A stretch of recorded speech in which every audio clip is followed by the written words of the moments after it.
This is the last video about abs that you will ever need to watch. We will work our way through every single piece of information that you need to know to get a six-pack, even if you are a little bit chubbier. There are two types of exercises that you can include in your ab workout. The first one is the main exercise, as I like to call it, and the other one is more of a secondary exercise. Out of both of these types of exercises, only the main exercise is mandatory, but we will talk about that a little bit later. The reason why I call it the main exercise is because this exercise will be something like the bench press is for the chest. In a sense that our primary focus will be on getting stronger, while also using a low rep range, which means that you should forget about doing stuff like 100 sit-ups or some kind of 5-minute ab routine. That's absolutely not where it's at. Do you want to know where it's at? Alright, then we will start by looking at the so-called main exercises, which can be, for example, the cable crunch, the machine crunch, the weighted sit-up, or any other ab exercise that you can effectively load. The ability to effectively load the exercise is absolutely crucial, because that's exactly what is going to be responsible for growing your abs. So don't forget this. For the secondary exercise, I recommend using an exercise that is not weighted, because you will be doing it after the main exercise, which means that you will be significantly weaker. But remember, as I said earlier, the secondary exercise is not mandatory. More on that in a second. My number one choice for the secondary exercise would be the chair or the hanging leg / knee raise, because these exercises are more focused on the lower abs, while most of the main exercises that I mentioned are focused more on the upper abs. If you used, for example, the cable crunch as your main exercise and the hanging leg raise as your secondary exercise, then you would get a nice mix of both the upper and the lower abs. But it's not really that important. You can use any other exercise that you like. The only requirement that this exercise has to meet is that it's not too difficult for you, because you will still need to be able to do a decent amount of reps with it. It's cool if you can do a dragon flag, but if you can only do it for like 3 reps, then it's not really going to be that helpful, so keep that in mind. At the beginning of the video, I said that only the main exercise is mandatory, and that the secondary exercise is optional, which means that there are basically 2 different training methods that you can choose from. And that's exactly what we will go over right now.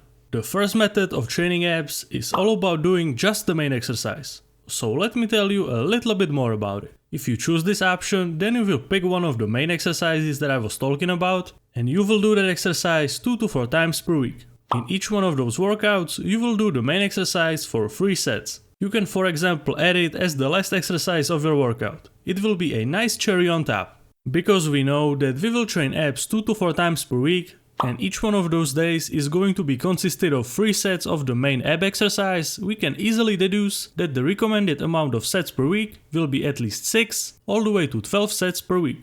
And when it comes to the rep ranges, we will use the 8 to 15 rep range. This rep range is ideal for what we are trying to achieve with the main exercise. Overall, I highly recommend this method, as it is really time efficient and will for sure deliver the results that you are looking for.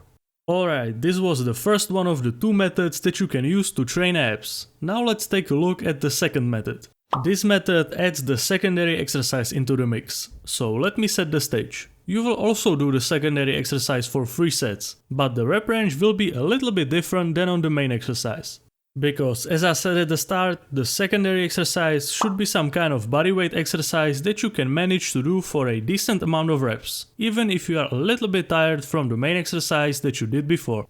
Which means that the rep range that we will use for the secondary exercise should be roughly somewhere between 12 and 20 reps. But other than that, everything else stays the same. I would recommend this method only to the people who really want to prioritize training abs, because it is significantly more time consuming, so unless your abs are your absolute number one priority, then just stick with the first method. Alright, so this is the visual representation of both of the methods, which brings us to the next point, and that is training obliques.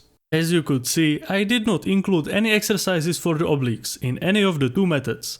So you might be asking, why? Well, the answer depends a lot on who you are and what you do.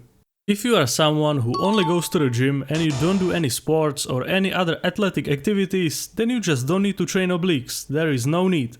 You might actually even want to avoid it, just because it will make your waist look a little bit thicker, which is not the desired look for most of the people that want to make their physique look as good as possible.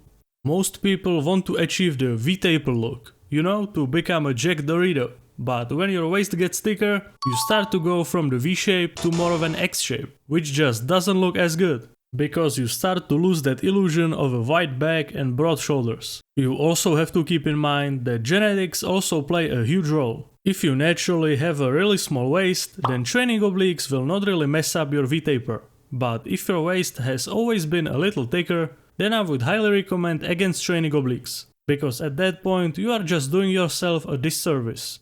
Granted, the waist thickening effects are not that dramatic, so you don't have to be scared that you will turn into the default Lego man overnight. That's just not how it works. It just really depends on the individual. But on the other hand, if you are more of an athlete and not just a gym rat, then training obliques actually makes a whole lot of sense.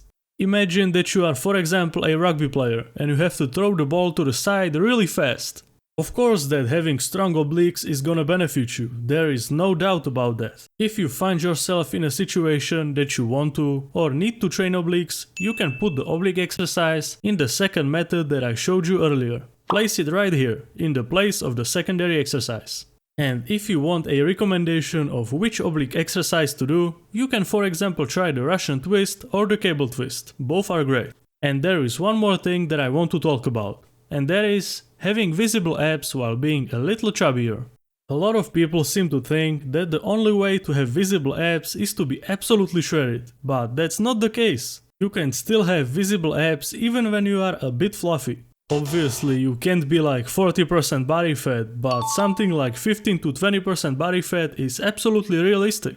This kind of body fat percentage is actually really easy to maintain once you're there. Which is great, because if you have ever dieted to like 10% body fat or lower, you know how miserable it feels, and most importantly how unsustainable it is. That's why it's so important to build big and strong abs. When you get to the point where you can for example do the cable crunch with the full stack, with good form I must add, then there is absolutely no way that you would not have visible abs, even if you are a little fluffier.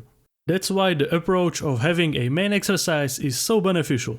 If you kept on doing those 5-minute ab routines without ever progressing in any way, you would have never gotten those bulging abs that can be seen even through a layer of fat.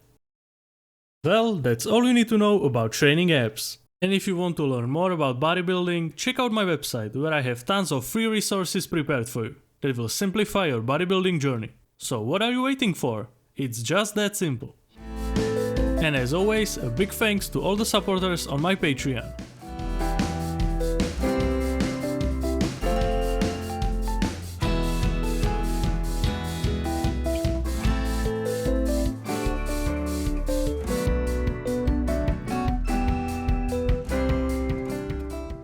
Did you like this video? Then you will for sure like this one too.